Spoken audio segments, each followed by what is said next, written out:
चालू हो गया। बोलिए सर।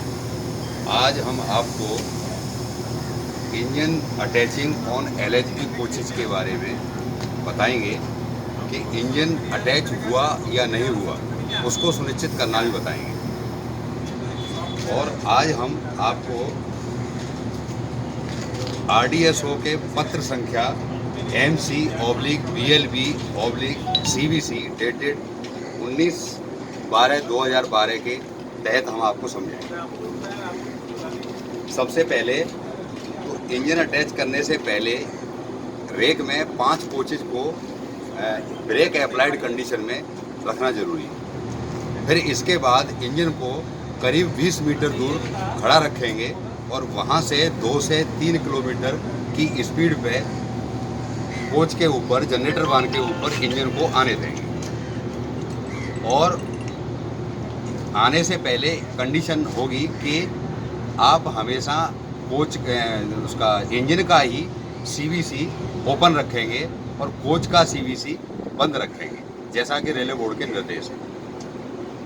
और अगर इस कंडीशन में इंजन कोच पे अटैच नहीं हो रहा है तो हम दोनों नकल को ओपन कंडीशन में रख के अटैच करेंगे और यही प्रोसीजर दोहराएंगे। अच्छा, अभी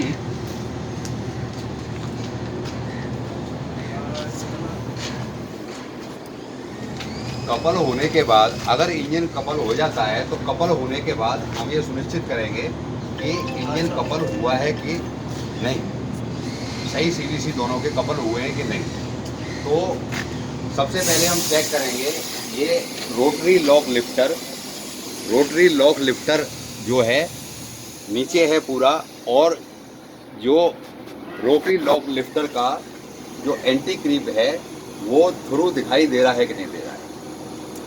ये हमने अलग से अरेंजमेंट लगाया हुआ है पिन का, ये एक सेकेंडरी अरेंजमेंट है।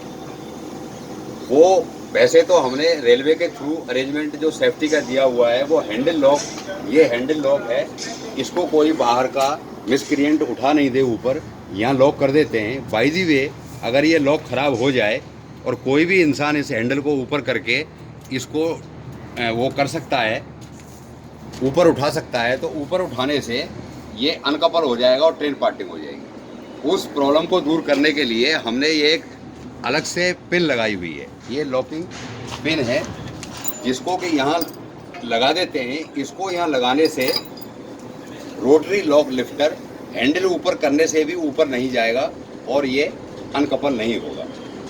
और लॉक हुआ है कि नहीं हुआ है इसको सही सुनिश्चित करने के लिए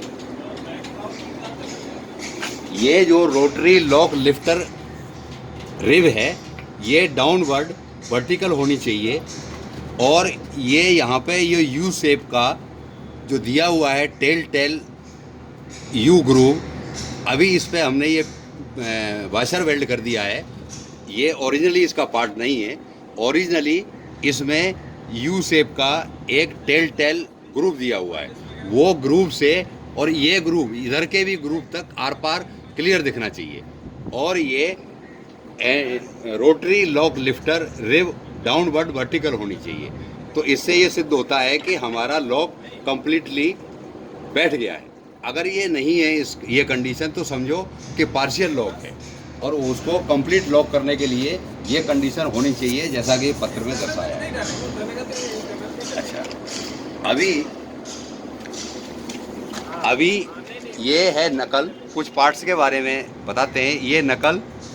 ये नकल टेल, ये लॉक और ये बॉडी, सीवीसी बॉडी। अब इसका मेन बहुत इजी फंक्शन है इसका समझने के लिए कि जब हम हैंडल से ये लॉक को ऊपर करते हैं तो ये लॉक का अपर पोर्शन जो आयताकार है ये इस सीवीसी के ग्रूव में अंदर चला जाता है, और लॉक के नीचे एक कट दिया हुआ है, वो कट में से ये इसकी टेल बाहर आने की जगह बन जाती है। तो जब हैंडल को हम ऊपर उठाते हैं तो 2 ऑपरेशन होते हैं। पहला ऑपरेशन ये लॉक ऊपर जाता है, दूसरा ऑपरेशन इसके पीछे जो नकल थ्रोअर लगा हुआ है वो नकल थ्रोअर नकल के टेल को धक्का मारता है और ये खुल जाता है, जैसे कि अभी ऑपरेशन करके बताते हैं। ये ऊपर किया और ये नकल बाहर आ गया। ये नकल टेल सेल्फ है, इसके बीच में और बॉडी के बीच में लॉक बैठ जाता है। अभी इस कंडीशन में लॉक का जो हेड है वो ऊपर इसके अंदर आ गया है। अभी हैंडल हम नीचे करेंगे तो लीक नीचे आ जाएगा।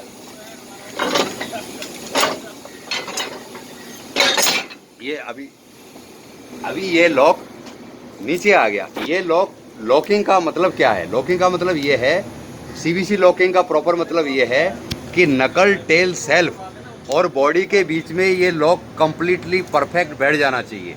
ऐसा नहीं है कि ये लॉक पार्शियली आधा बैठा हो आधा नहीं बैठा हो। अगर ये कंडीशन होगी तो गाड़ी जैसे ही चलेगी और लोड पड़ेगा इस नकल के ऊपर तो ये लॉक ऊपर की तरफ छटक जाएगा और ट्रेन पार्टिंग हो जाएगी। इसलिए इसको गाड़ी चलने से पहले इंश्योर करना है।